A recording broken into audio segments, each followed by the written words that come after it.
Non siamo degli eroi, non vogliamo cercare una formula di popolarità. Non si sentono degli eroi Fabio, Matteo, Maxine, Elena e Giulia. Questi 5 ragazzi di Vittorio Veneto dovevano recarsi ad uno stage di judo a Milano, ma mentre scendevano le scale del condominio dove erano ospitati da una loro amica vittoriese, hanno sentito un forte odore di fumo all'altezza del terzo piano. A quel punto, senza esitazione, tutti e 5 hanno lanciato l'allarme per cercare di salvare i residenti.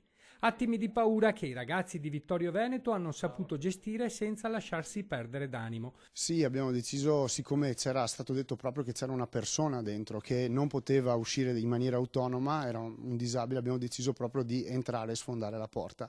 Fabio Tonone, istruttore di judo, e Matteo Paier hanno abbattuto a spallate una porta blindata per cercare di salvare un disabile che non dava segni di vita all'interno dell'appartamento. Un vicino aveva detto c'è una persona lì dentro, abita, è un disabile in carrozzina, non può uscire in maniera autonoma e se l'incendio è lì dentro probabilmente è svenuto. Una volta battuta la porta a spallate si sono accorti che per l'uomo non c'era più niente da fare.